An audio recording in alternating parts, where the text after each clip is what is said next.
入中間多少少。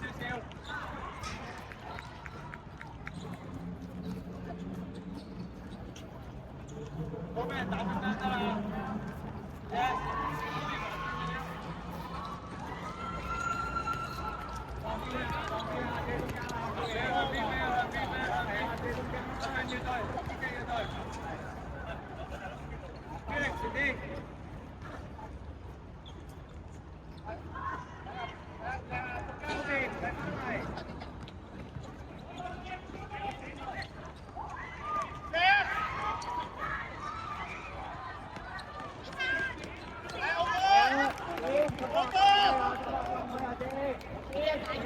哇！太好啦，多謝。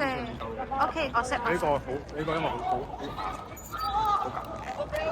唔得。啊，唔得咩 ？OK 啊。唔得。OK。身體放你下，而家分得好長。都幾長。呢個。唔該，夠唔夠長？誒，個波去咗。去嗰度。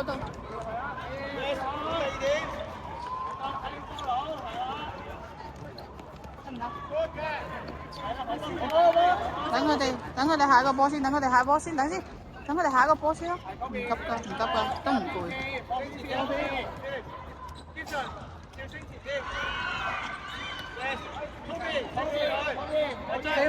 Tommy，前面嗰個。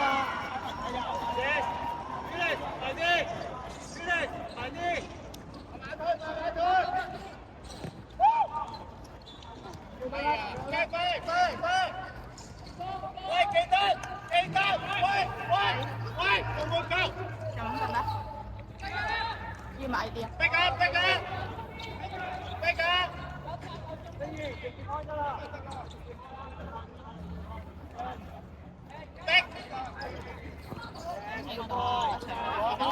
邊個啊？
嗰邊出，嗰邊前面照對93啊！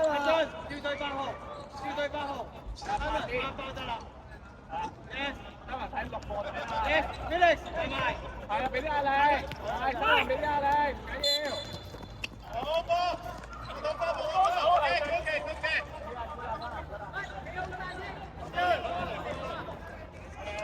俾個正。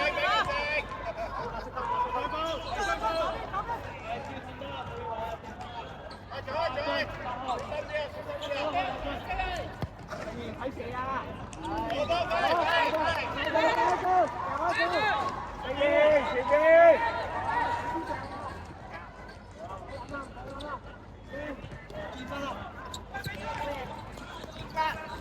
後邊有。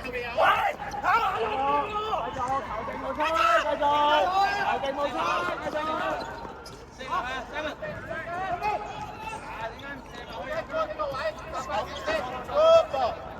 7 位試下嘅，我呢度有一試下嘅。好多隨便。OK，啱啊！拉出嚟，係得，企位，企位。Kobe，Felix，邊個拉出嚟？誒，兩個落底線，邊個拉出嚟？細波。你猜，Kobe，你猜，一個就打，一個手啊！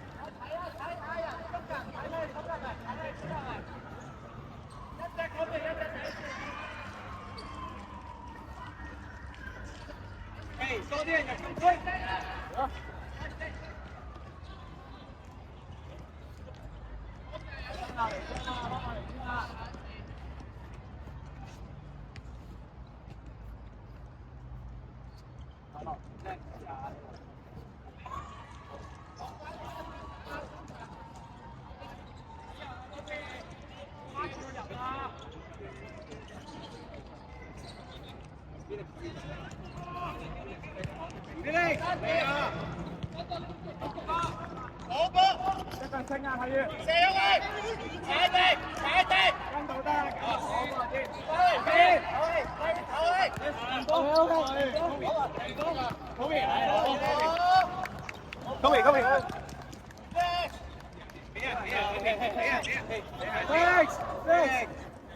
Kobe 走入去。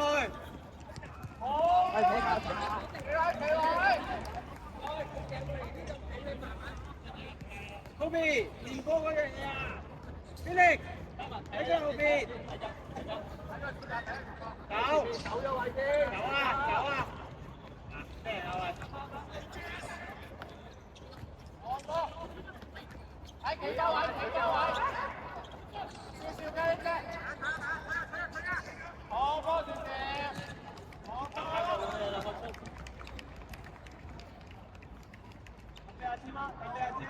準備下先啦，等得啦。三個 ，Kobe 入去。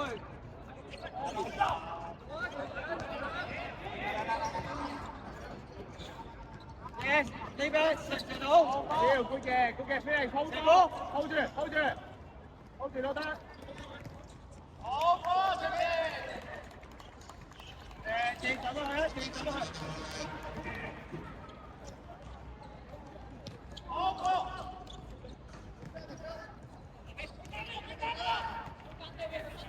我一腳攞翻個波先。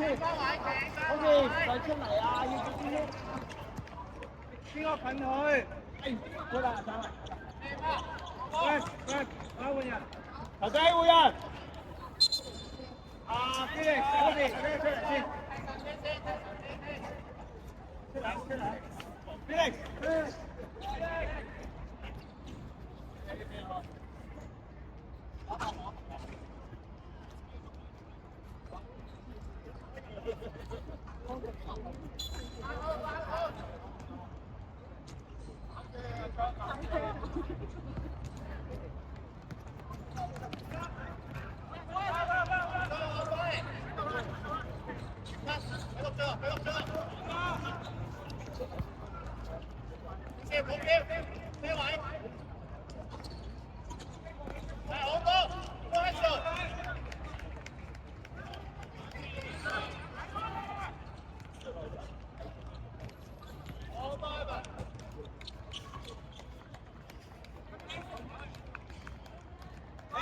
入去裏邊，兩個。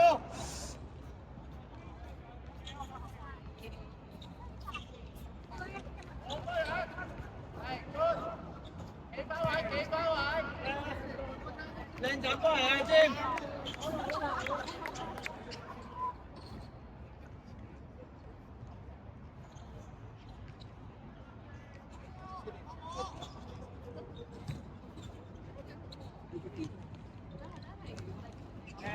三文下先，喂，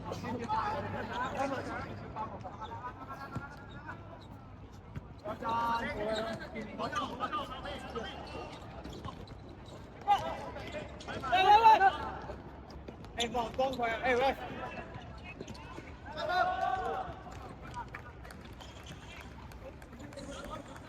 抌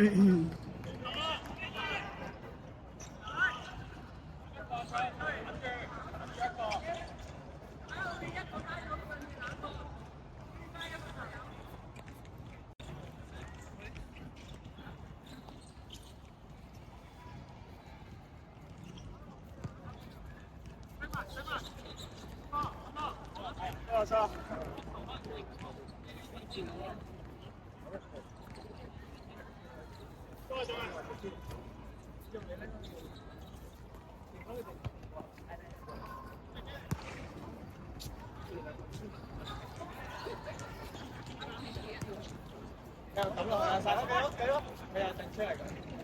好好 ，yes， 呢邊。Good try，good try， 好啦，阿珍。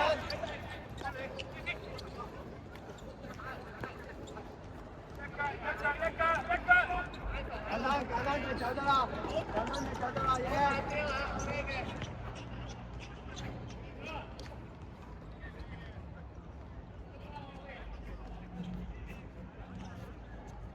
三咪停車啊！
你攻，喂喂，阿真啊，接陣，跟出嚟，係阿，我就繼續，打咯，踢翻後邊，等陣，頭先嗰人阿真，你中間，我錯，踢右邊，換，踢翻中間啦，企好位，OK 啦，啊，馬路，退出啲 ，Bosco 收過啲，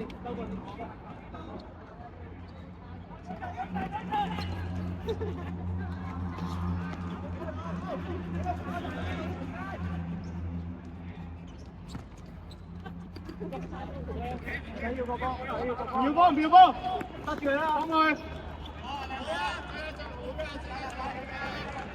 翻嚟，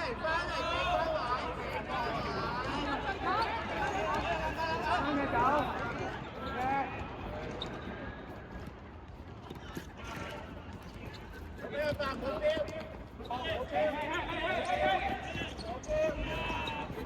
Good try.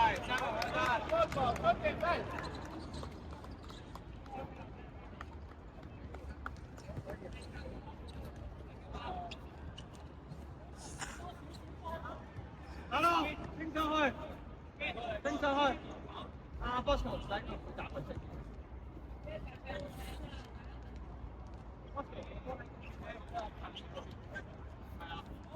幫眼接得啦，你斬到佢喺呢度。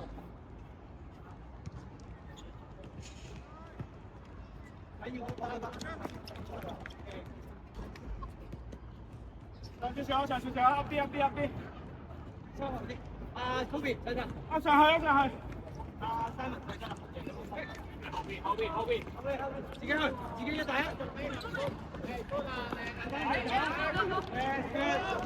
幫我嚟。三個揾機會起腳。揾機會起腳。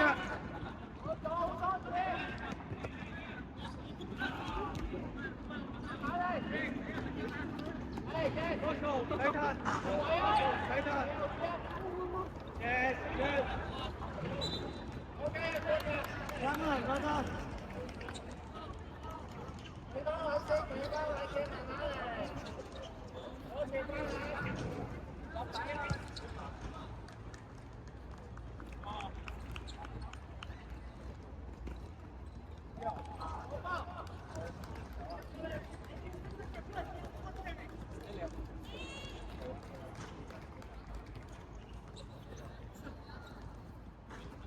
哎，再看啦，再看啦，再看。俾力，再看。好了，對出。Toby，去得，去得。啊，你得到。一個，一個，波，一個，哦 Nice. 好仔啊！不做，各位。主力，再看。出。長得，好咯，飲啖水啊，順便。好咯。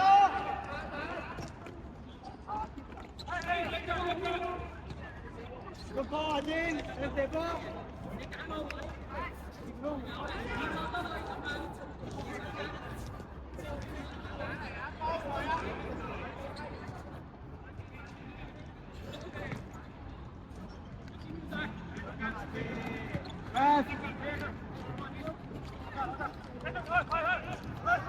可以，再走，可以，再走。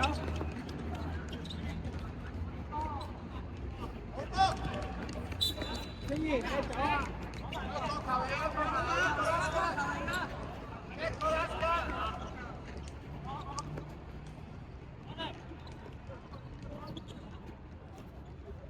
好未睇遠處啊！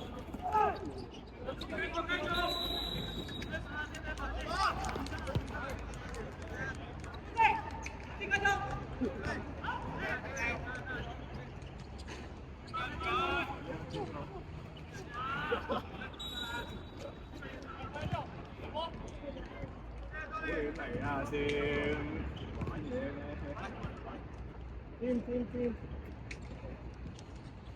俾力，快啲，俾力，快啲，冷靜啊！三文，你飛咗出嚟。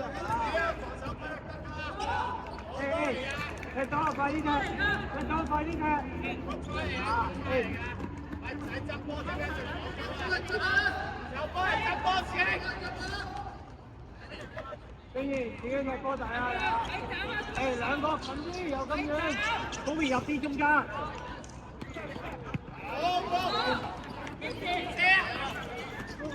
你哋冇標咩位？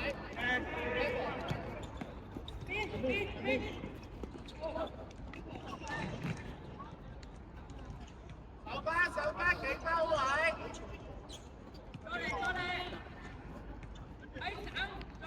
黐埋啲啊！緊住踢，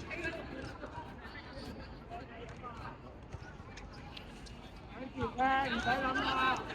Toby，近啲先嚟。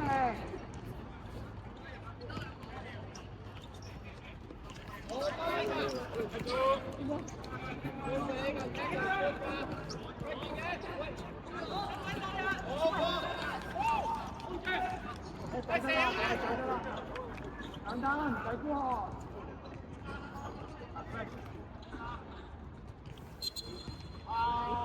先，Toby，好咯，一齊衝！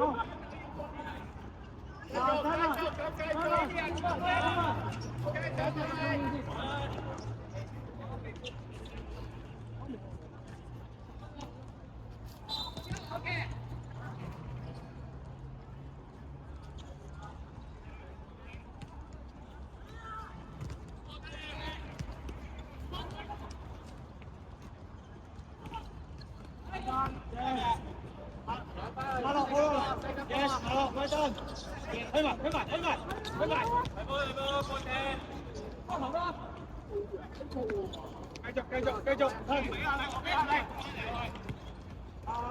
安實。OK，個位靚啊！好啦，你唔使集中，換咗，換射啦！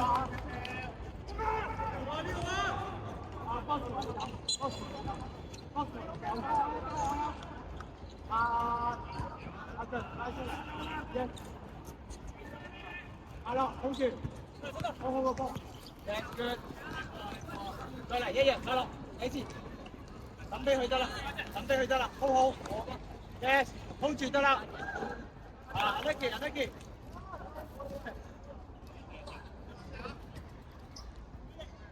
打埋嚟。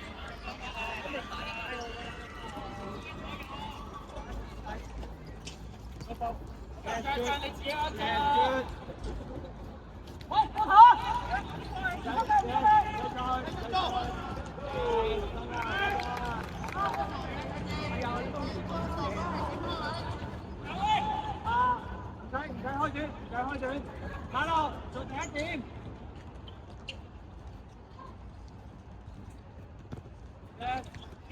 做第一點。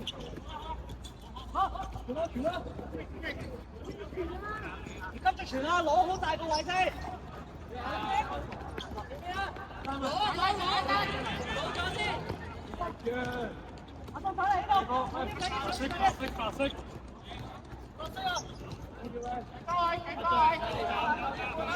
快幾下球喎！打落你啊！喺邊揼得啦？我喺中間揼。邊度？Felix 出嚟 ，yes good， 啊嗰個唔係你啦，中間要你啦，繼續未出界，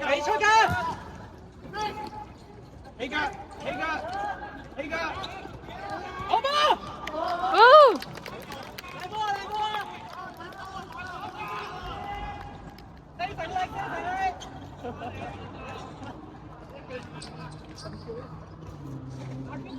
朱茵，你打俾朱海林啊，佢咁打俾我。你借一仔啊！簡單，我手機借，自己推埋去借啊！得，哦，Nicky，啊！真係翻自己位先。好啊！英英出嚟。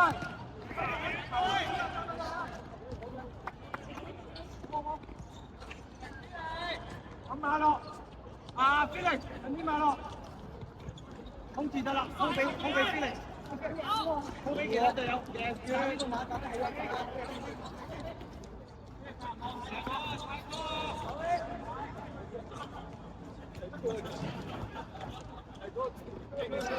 好啊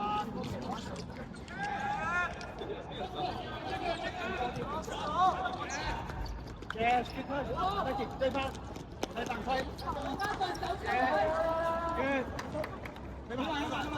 喂，好多下啦後生，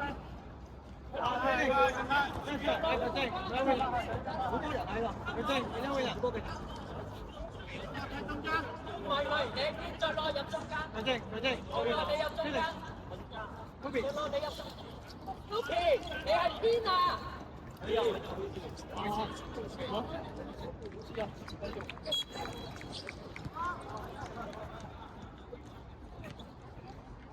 嚟緊報告。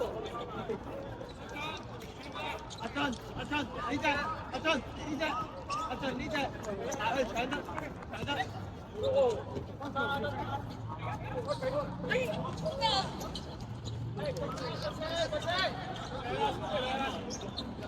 咁你睇埋啦。抌腳啊！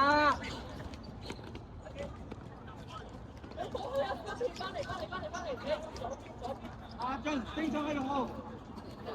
好啦，唔係翻嚟。飛上，回出。跟住啦，OK，嗰邊收。好啦，呢隻阿俊，你去前邊。阿俊，你去前邊。得數！